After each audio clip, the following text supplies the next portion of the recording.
Rob Siegel, you're the showrunner for Pam and Tommy, which tells the story of the infamous sex tape that was stolen from Pamela Anderson and Tommy Lee and released without their consent. Now, I read an interview where you said that this story was, it screams limited series, and I'm wondering, what made you feel like the long form treatment was so right for this? As opposed to a movie, one, it was really hard to get it made as a movie. And limited series are just kind of where these types of stories seem to be migrating to. And it's just such a world, there's just so much more. I think when I told people about this, they said, how are you gonna do 8 hours about this tape? And it's just really, it's about the birth of the internet. It deals with issues of privacy and consent.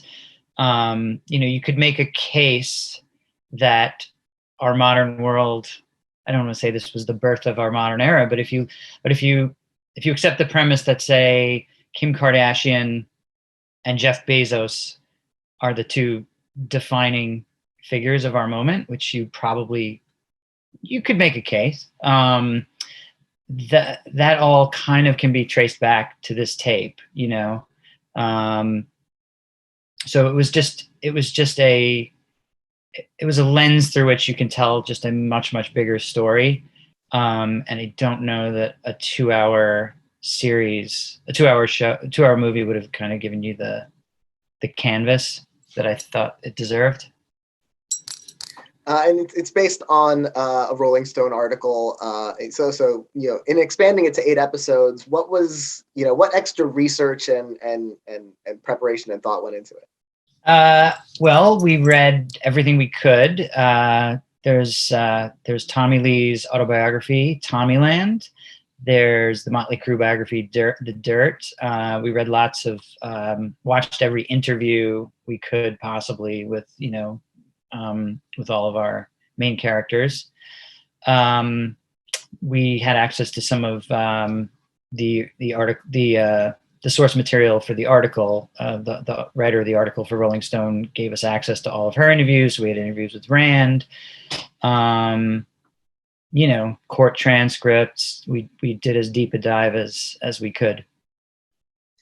We've been seeing a lot of what happened in the 90s being kind of reevaluated, especially in seeing how much misogyny played a part in how we looked at people like Marcia Clark and Tanya Harding and Tammy Faye Baker and of course now Pamela Anderson. Did you follow this story as it was unfolding at the time, and how's your kind of thoughts about it evolved over the course of now making the series? It has evolved in that I now know the story. I didn't know it at all. If you had asked me, 2 days before I signed on to this project, I would have, I don't know. I would have probably assumed, like most people, that they were in on the theft. Which of course they weren't, and that's a big part of our show, is that we are very clear that this was a violation and a crime.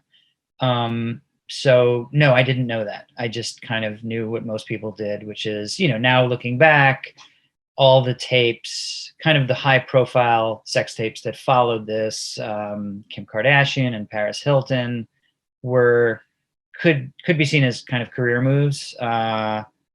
And this definitively was not a career move. This was a crime. This series being about an invasion of privacy, what's that fine line you're walking as a creator to tell this story, but also not be, exploitative or kind of. Well, we had those conversations constantly, every day, all the time. Kind of, and that was something that the producers and the actors, we all kind of collectively, we never wanted to, we were always on their side, certainly Pam's side. So, we didn't know if she would see the show or not. And I think she hasn't watched the show, but, we always came at it from a place of admiration and kind of wanting to do right by her. which hopefully we did. I don't know if Pam, I don't know if she'll ever see the show, but the show definitely, has a lot of love for her. And she's ultimately the heroine of the show. So, hopefully she does feel like, the show did do right by her. And then, of course, casting those two title roles, Sebastian Stan and Lily James, even with, the makeup and all of that to, transform them, their performances are also very much helping them disappear into these roles. Like, what was it like casting them, and what did you see from their performances that made you think these are absolutely right? Starting with Sebastian, he's kind of just a straight up chameleon. If you've ever, no two Sebastian performances are the same. He's just incredibly good at disappearing into roles. And we also, on top of that, just thought he would be able to resemble, there's enough of a resemblance there. With Lily, I remember when we first cast her, there was, kind of surprise in the Twitterverse. It seemed like an obvious choice to me, because it's so much about Pam. There's so many layers. Pam presents a certain face to the world, and we underestimate her. And I feel like I was almost happy about the negative reaction, because I thought, oh, okay, they're doing the same thing to Lily that we see with Pam, which is people underestimate her. They think, oh, she's the bubbly princess from Mamma Mia, or Cinderella, but she actually has this she's incredibly tough and incredibly shrewd. And conversely, Pam has like a real sweetness about her, I think the obvious move would have been to cast, Megan Fox, or just sort of a badass bombshell. And I thought, just to bring out the sweetness and the sort of the layers, the surprising layers of Pam, Lily was just felt right. A lot of it's just a gut feeling.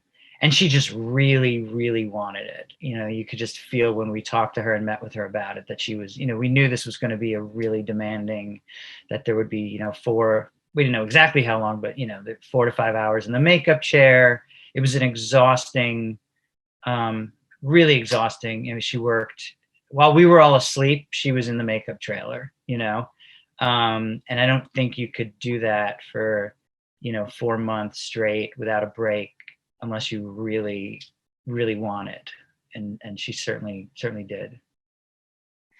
And you have women directors on most of these the episodes of this series. Was that something that was important to you, to have that sort of female gaze in this story that's very much about? Definitely. We had a female. 3 of our 4 directors were female, and I will name them because they're all fantastic. There was Lake Bell, Hannah Fidel, and Gwyneth Horder Payton. Our DP was also was a woman who shot all the episodes, named Paula Huidobro. I've known her for years. Huidobro. I hope I'm pronouncing that right.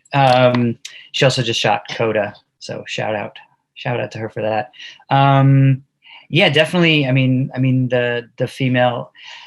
I don't know. I just having the camera trained on Lily, we just felt like, the female gaze aspect, and just, I think for Lily's comfort, we felt like, and just for just all the different things that you get, that perspective, we felt, it's important to have a lot of women in key roles.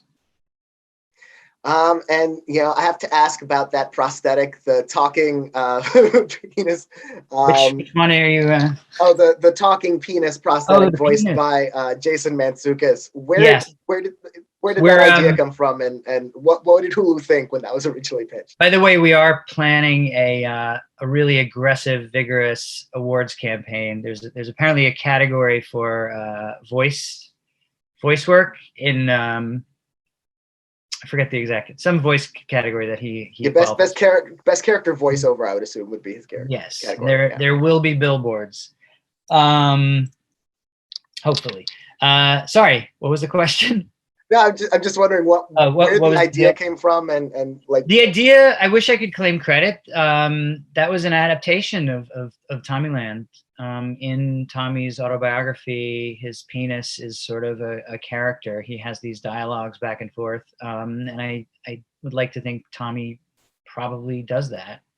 I don't know. It was a little bit of a, people were expecting him to be a recurring character in the show. It was kind of just a one-off. I thought one and done was the way to go with that. Yeah, and we had an animatronic, Sebastian, bless his heart, had the equivalent of a Yoda, an animatronic Yoda puppet on his groin for a full day. Sadly, we're not in the era of DVD outtakes extras anymore. That certainly, there's some good stuff there somewhere in the vaults. But yeah, that was, I can't take credit. That was all Tommy. I'm looking forward to that spinoff, by the way. That will be the Mantzoukas. Yeah, that I figure he's probably played, I don't know, on Big Mouth. Is he a penis on Big Mouth? I'm not sure. It seems like that would certainly fit there. It felt a bit like typecasting, but yeah, he did great.